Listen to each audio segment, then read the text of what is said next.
Farmer Jenkins wiped the sweat from his brow as he strolled across his vast fields, his eyes scanning the familiar landscape.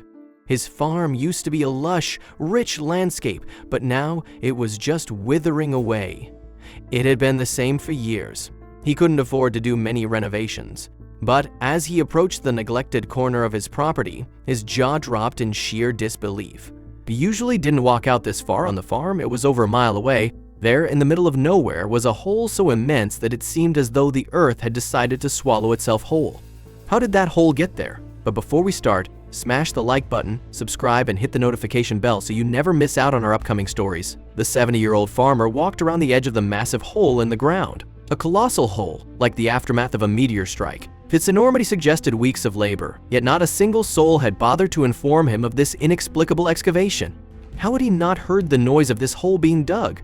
His curiosity heightened, and Farmer Jenkins ambled closer, an uneasy feeling gnawing in his stomach. He bent down to have a closer inspection, at the risk of falling into the hole. The pit seemed to plunge into the very heart of the earth, leaving him bewildered and searching the horizon for answers. He had to know who or what was responsible for this gaping chasm on his land. He trudged closer, his worn boots sinking into the soft soil surrounding the crater. He had a gut feeling this wasn't some natural occurrence, it was man-made, deliberate. Panic tinged his voice as he fumbled for his phone, dialing up his neighbor, Farmer Brown. Days later, rumors reached his ears, whispered secrets that pointed to the neighboring farmer, Brown. He was on the bordering property of his farm. Perhaps he did see something? The intrigue deepened when Jenkins discovered that Brown had struck oil, an unimaginable fortune lying beneath the surface of the earth. Farmer Jenkins wanted to call him out on it. His neighbor took some time to answer. Brown, you won't believe what's on my land. It's a hole, a gigantic hole. Did you have anything to do with this? Jenkins blurted out, his voice a mix of disbelief and anger. Jenkins, old buddy, I found something big. I found oil on my land. I had to dig deep to get it. Jenkins felt a surge of emotions, shock, anger, and a tinge of jealousy. He had always considered his land the most fertile, the most promising.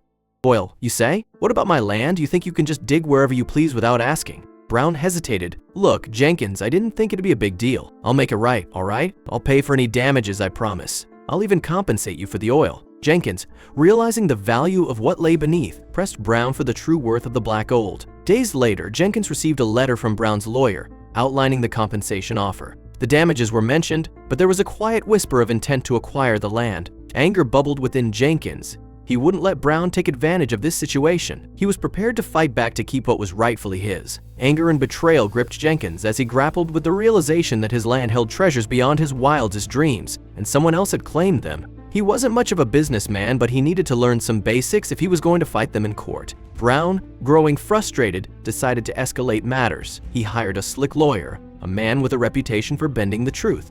A week passed, and Jenkins, fueled by stubbornness, refused the offer. He believed his land held more value than the money Brown was willing to throw his way. Farmer Jenkins and his wife Martha were worried as the court date loomed near. They always kept to themselves and hated being the center of attention. How would they deal with all the attention? They both got all their paperwork, the deed to the land, and more evidence to support their case. They wanted Brown off their property, and that was that. In a dimly lit courtroom, tension hung heavy in the air. Jenkins, a man of the soil, felt out of place among the polished legal minds. The lawyer, a silver-tongued charmer, tried to convince the jury that Jenkins' land was practically begging to be sold. His standpoint was that Farmer Brown discovered the oil first, so he should have first claimed its use. Jenkins knew that he could fight off anything that Brown and his lawyer threw at him. But the poor farmer had no idea what trick the man had up his sleeve. In desperation, Brown would show that he was merely being puppeteered by a much more sinister figure. Jenkins stood ever vigilant against his aggressors. He made it clear that he wouldn't budge for anything. And no matter what the crafty lawyer tried, he wouldn't budge. But unfortunately, there was a lot out of Jenkins' control. He could see the frustration on Brown's face. But then he glanced down at his phone and went pale. And he kept looking at the back of the courtroom. What did he see? Clearly, something was wrong. His competitor was worried about something, and it wasn't him. There was a third party interested in the land, but they had stayed in the dark until now. Then there was the sound of the doors behind the men opening. Jenkins looked behind him and saw men in suits entering the courtroom. But the man at the front of the group flashed a wolfish grin at Jenkins as he strolled to the front of the court. "Who are you?" the judge asked, seemingly taken aback by the rudeness. "Mr. Brown is merely one of our representatives. He contacted us when he first found the oil. I think you'll find that we have more than the right to take it off Mr. Jenkins' hands." Many people in the court gasped in disbelief as the suited man approached Mr. Brown and sat beside him. Jenkins studied Mr. Brown's face, noticing that he was trying to hide fear. One of them consulted Brown's lawyer. Even the lawyer seemed a little scared of who the men were. But by the end of the conversation, it seemed that the lawyer had a new strategy. "I would like to introduce the courtroom to the company that I am working with," Brown said nervously. The men ended up being a hungry oil company that wanted to grab Jenkins' oil to refine and sell themselves. "Mr. Jenkins, you don't have the means to refine the oil yourself," the lawyer said. "My client would end up doing that anyway. You'd make more money selling your property than selling unrefined oil." What the lawyer said was true, but it was his land. It had been in his family for generations. The lawyer tried desperately to convince and beguile the old farmer. He tried making convincing arguments about the value of his land versus the oil, but everything he had said up to that point fell on deaf ears. But when his nice guy attitude didn't work, he decided to switch strategy. He was about to get nasty. The lawyer started claiming that the oil company had rights to the oil deposit that Brown had found.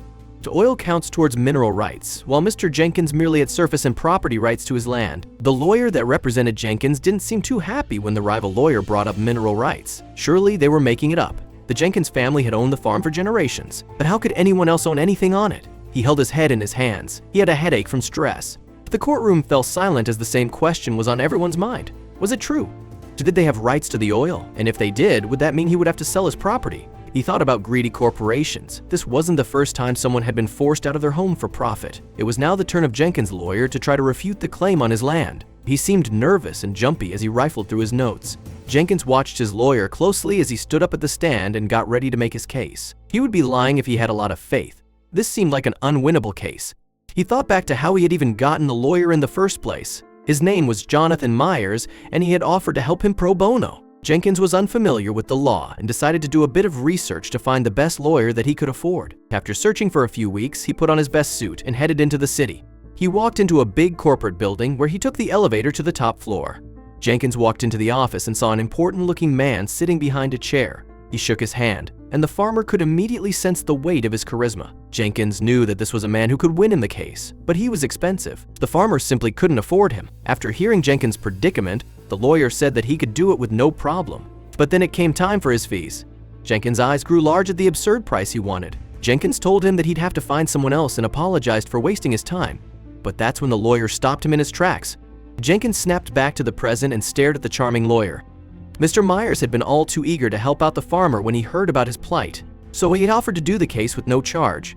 Jenkins naively assumed that it was because he wanted to see that justice was served. But he was wrong. He watched the lawyer give a smirk. Had he set the farmer up? Perhaps the company was paying him to do this. He couldn't believe he had trusted the lawyer just for him to stab him in the back. But he was watching and waiting to see if his theory would prove true. Mr. Myers told the courtroom that his opposition had made a convincing case. He stated that the company had done their research and normally they would have the case in the bag. Jenkins watched him put on his moves, but he had no idea who he was doing them for. Was he going to stab him in the back or save his farm from tyranny? The lawyer stated that there was truth to what Mr. Brown's lawyer had said. There was indeed a distinction between land rights and mineral rights. Finally, the lawyer was showing his true colors. Jenkins felt validated in that his theory was correct. Jenkins knew that he had to try and do something to stop the lawyer from ruining him. He had lost all hope that he would see a single cent of the money the company would get from his oil. But more importantly, he lost his livelihood in the process. The farmer was dismayed as he thought about all of the farmers before him who lived on the farm. He'd failed his family. The farmer, in a desperate attempt to do something, did something that no one expected. He stood up in the courtroom against protocol, insisting on a private word with the lawyer. Though the judge is initially displeased, the lawyer manages to get permission. In a tense, whispered exchange, Jenkins accuses the lawyer of betraying him, saying his defense sounded more like an attack. The lawyer, looking puzzled, tries to assure Jenkins that he's working on a plan to help him win, but Jenkins remains wary and determined not to be taken down without a fight. And the lawyer seemed to be getting annoyed too. Was it because he was finally found out? The lawyer sighed and explained to Jenkins that it was all part of his plan. He promised the farmer that he was going to get his land back for him no matter what. The farmer didn't understand delicate tactics like the lawyer did. He reluctantly agreed to let him keep going. But with their congregation finished, the lawyer stepped back up and apologized to the judge. Jenkins sat back and watched. His farm was now in the hands of the lawyer. He just hoped that he made it count. But I don't believe that the rights belong to the corporation, neither of them. Mr. Jenkins has rights to both. The courtroom fell silent at the revelation. But now came the hard part. Jenkins wondered if he was bluffing in a desperate bid to win, or if there was truth to everything he had said. The lawyer continued to explain that the only way that Mr. Jenkins wouldn't have surface rights was if he had ever struck a deal with any companies before. Brown's face dropped at the explanation. The courtroom was silent again, but would the prosecution have any counter-arguments? With Jenkins' lawyer's last statement, The opposing side's lawyer shot up again and took the stand. But he didn't seem to have anything to say. He had hoped that Jenkins would crack under the pressure. For now, they were defeated, but that was only the first day in court. It was still going to be a long court case. Days turned to weeks, and the courtroom became the stage for a battle of wills. The lawyer, a silver-tongued advocate, attempted to coerce Jenkins into selling his land. The offer was substantial, but Jenkins, fueled by a mix of pride and stubbornness, stood firm. "That is my property, and I demand that you stop using it immediately," Jenkins responded with gusto. Jenkins surprised everyone in the courtroom with his fierce determination, declaring that Brown would pay for every inch of damage to his land. Well, Brown's lawyer tried to sway the jury by emphasizing the wealth beneath Jenkins' property, calling it a gold mine. Unmoved, Jenkins refused to sell, standing firm in his conviction that the land in his family for generations was priceless and not for sale. His unwavering stance impressed even the judge, who took notes, leaving the courtroom to wonder if the verdict would go in Jenkins' favor. The room was dismissed for a short recess.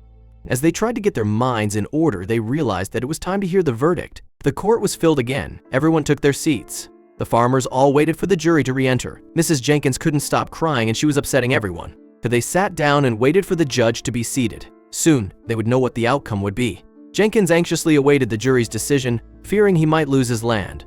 When the foreman finally declared the verdict in his favor, Jenkins felt an overwhelming relief, while his wife cried tears of joy.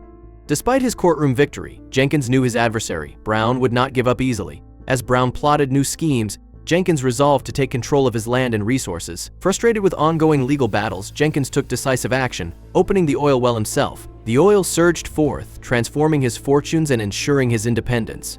Word of Jenkins' triumph spread, leaving Brown defeated and the town in awe. Standing proudly on his land, Jenkins felt a deep satisfaction, knowing he had preserved his family's legacy and won against greed. Thank you so much for watching. If you enjoyed this story, don't forget to hit that like button, subscribe, and ring the notification bell so you never miss another unbelievable tale like this one.